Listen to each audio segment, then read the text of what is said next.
Hello and welcome to Better at Home. My name is Sarah. Thank you for joining us today for an author talk. And today we are talking to Hazel Prior. Hello there. Hi, that's me. Hello, Sarah, and hello, Better at Home. And Blackheath Library, I think, is running this. And hi to anyone who's listening. Thank you, Hazel. Hazel is the author of two quirky and heartwarming novels, Ellie and the Harpmaker and The Way with the Penguins, which was a Richard and Judy and a Radio 2 book club choice. We're going to start, if I can ask you, Hazel, a little bit about your writing process, what your typical writing day is and what actually has inspired you to become a writer. Oh, well, should we start with the inspiration? What inspired me, I think, to become a writer? It's sort of a series of happy accidents, really, but I think my main inspiration behind my writing is just complete curiosity in human nature, actually. The way people think, the way people feel, the way we fit into society or don't, is always endlessly fascinating to me. And I think you've got to be quite interested in human beings in order to write. But anyone who's read my books will also know that I'm also really into the environment and nature, and that I think has fed into my writing quite a bit too. Now, my normal writing day, there isn't really a normal. I'm not really a creature of habit, and it depends very much which part of the book I'm on. So at the initial stages, I'll be brainstorming lots of ideas, going for lots of walks, thinking more than actually writing, throwing lots of ideas into the pot and scribbling down notes. It takes me quite a long while to get through that stage. I find that stage quite difficult because I have lots of ideas that I don't really like and reject, and I don't have very many that I do like. But once I've got past that, then I'll slowly start to put things down. Usually I'll start with pen and paper and then go onto the screen a little bit later on. And I sort of pick up pace as I go on with the writing and spend more and more hours a day actually doing writing, churning out sentences. And then once I've got out the first draft is, feels quite painful at times because I think, I can't do this most of the way through. But then I do kind of eventually get something and I think, well, there's a few little bits in there that I like, and I build on those and I sort of grow it outwards, expand it, add detail, add depth, add a bit more about character, and then I start to like it at that stage, really. And then, of course, it goes through lots of rewrites and edits, and there's lots of hard work together with my editor to make it really much better. So lots and lots of stages and slightly different writing process for each stage, I think. Yeah. Okay, thank you. Are there any authors that inspire you, whose writing you really enjoy? Oh, gosh. Everything I read now, I get something out of. Whether I enjoy it or not, actually, there's always something I admire. And I realise more and more how amazing it is that people manage to do what they do and capture complete worlds and complete characters through writing. So particular authors, storytellers, I really like Joanne Harris for her sort of different types of, she covers so many different genres and can express characters and just she's very good. Story. I also really like Nick Hornby, because I think he's so astute about human characters and all the silly little games we play with ourselves, all the psychology of that. And he tells it so humorously and it's so true somehow. So I really like that, his writing. David Nichols, for similar reasons, he's a recent discovery of mine. So I think he's absolutely wonderful. And just so many. And Maggie O'Farrell, Hamlet, I've read recently, and that's just marvelous. The descriptions of that just really put you in place. She just conjures place so well. So those are a few, but yeah, almost anything I read, I learn a lot from. Yeah. Okay, thank you. Veronica, the main character in A Way of the Penguins, is really interesting because we learn so much about her as the book unfolds. At first, she's this elderly lady living a quiet life, but there's a massive backstory which is part of the plot, which is really interesting because we actually find out about her early history when she was a teenager growing up during World War II via her diaries, which are really vivid and very descriptive and quite poignant in places. And they just feel so real. How did you research that part of the novel, or the bit set in World War II? Yes, well, I was really fascinated in that period, partly because my parents are both much older than me. They're no longer with us, but they were both involved in the war, actually.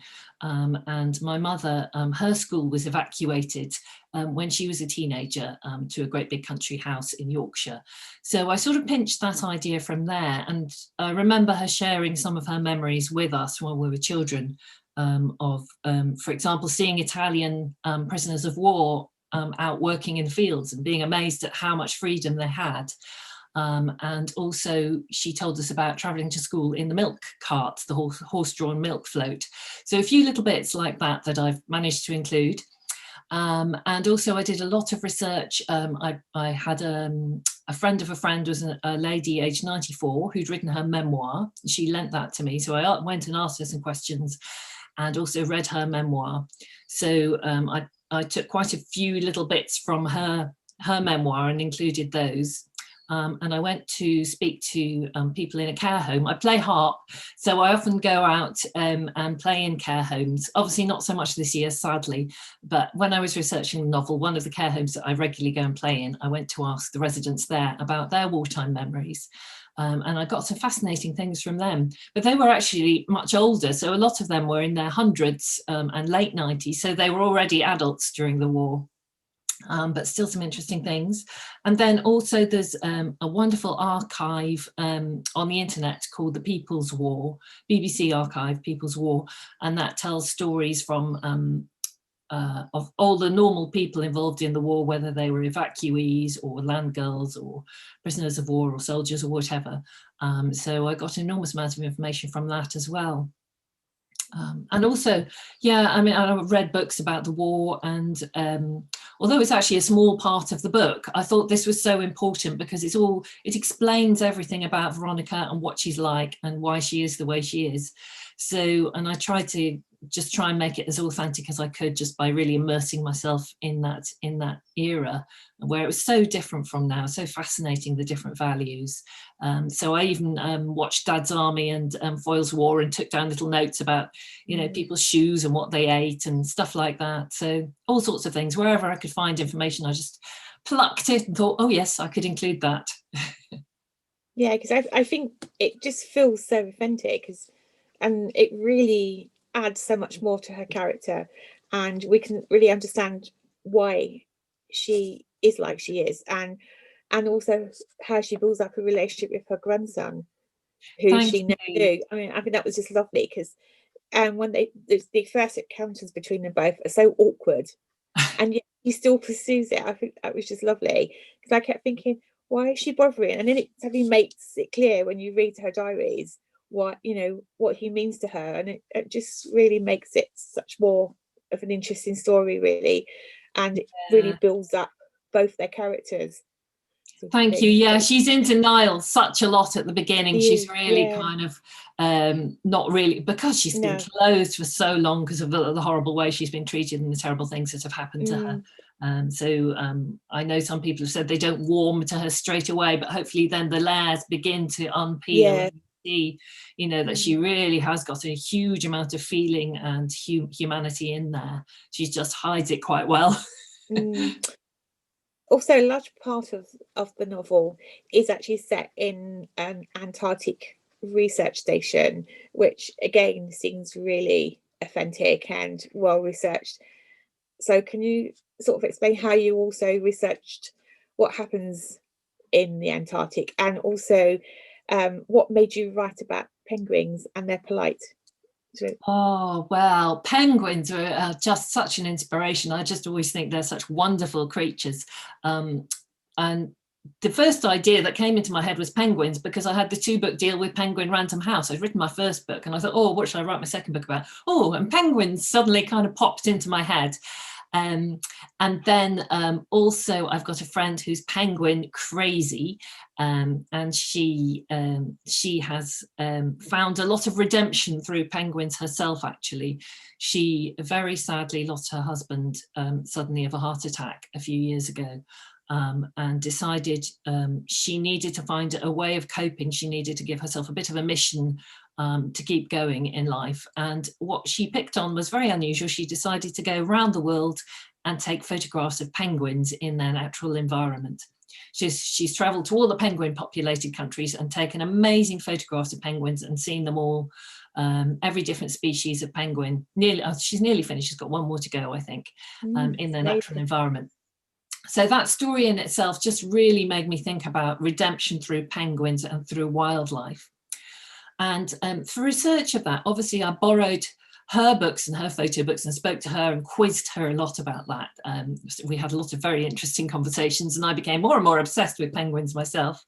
And then, of course, I did all the Googling and watching of penguins on YouTube.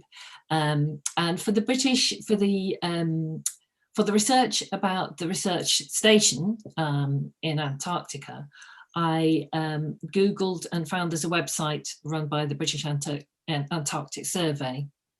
And on that, there's all sorts of blogs written by scientists who are actually studying penguins in situations a bit like the one on Lockett Island in my novel. So I got a lot of really interesting information from there. And also I went to see some real penguins, but that was in Torquay, in the Sea Life Centre in Torquay. But I watched them very carefully, and I got some information about hand rearing a baby penguin from the staff there too, which was lovely. Thank you. Both of your books, this is Ellie and the Harpmakers, and this is Away with the Penguin, have really lovely cover art. As a writer, do you actually get any input on that process? Or do you actually, it's up to the designers? I mean, do they ask you what you want? Yeah, if you're self-published, you have all the control. But if you're published, if you've got a traditional publisher, as I do, mine's Penguin Random House, which I'm very proud about, but they make all those decisions for you. So they'll have meetings. I'm over in Exmoor. They have meetings in London all about my book and make all those decisions without my saying anything or having any input at all. But luckily, they've come up with some cover designs that I absolutely love. The hardbacks are completely different, especially with the Ellie one, that's completely different. But I think the paperbacks are even lovelier. They've just got this lovely shine to them, and they're both really quirky and unique. So I'm more than happy by what they've done. Yeah. And of course, they're all different in different languages as well, because I know they've been published abroad as well. So presumably they've got different covers. They have, yes. I've got a whole Ellie shelf now of Ellies in different languages, because that was my first one. It's much longer in foreign languages because they've all got to be translated as well. So the penguins are sort of just beginning to come through now. So they're going to be in Chinese and Russian and all sorts. So I'm looking forward to having a penguin shelf in different languages as well, and seeing all the different covers for that. What decisions the publishers have made on that. It's just really lovely when that happens. Yeah, amazing. Yeah. In Ellie and the Harpmaker, which is quite an unusual but very sweet love story, there's quite a lot of detail about harps and making them and playing them. And you actually play the harp yourself. Can you tell us a little bit about that? Yes, I do. I learnt when I was a young person, when I was a student, actually. Again, it was a bit of a happy accident that I discovered a broken old harp in a locker one day that hadn't been played for, I think, about at least 20 years. It was a little Celtic harp because I was at a university in Scotland. So I sort of adopted it and had it mended at the university's expense, and thought, somebody needs to play this. And I thought, I've always really fancied playing an instrument. I didn't play any instruments at all, and I thought I just kind of fell in love with it. So I kind of started then and started having a few lessons, but I struggled with it quite a lot over the years because I could never really afford lessons, and sort of got a bit lazy, and then got ill and kind of left it and came back to it a few times. But generally over the years it did get better and better and better, and I finally kind of started to get out there and perform with it, and I absolutely love it. It's such a magical sound, and I was amazed at when I started to play in public, how many people came up to me and said, "Oh, it's so lovely. I've always wanted to play the harp." You wouldn't believe how many people said that to me. And it was those people really that put the idea into my head for Ellie and Harpmaker, because I thought so many people have this dream, have this romantic dream about playing the harp. It's kind of got this magical pull. And I just kind of thought about dreams generally and pursuing your dreams. And that's kind of what I built the plot around, really, with Ellie and Harpmaker. Thank you. Finally, have you ever considered writing a sequel to either Ellie's or Veronica's stories, or any of the characters in either of the two novels? Yes, I have, because they've stayed with me in my head, and I wonder about their lives after the end, because you try and tie up the loose ends at the end of a story a little bit, just to give people that sense of satisfaction. But there's always a little bit that's kind of left a little bit open, and you kind of wonder about those characters. And I think there's potential for both stories to carry on, really. So we'll see what happens. Yeah, maybe. Great. Maybe. I wouldn't say no. Thank you so much for talking to us today. It's been really fascinating and really interesting. And we hopefully look forward to your next novel when it comes out. I know you're writing one at the moment, but whenever that is, we'll look forward to that as well. Thank you so much for having me. It's been lovely chatting to you. Thank you. Thank you.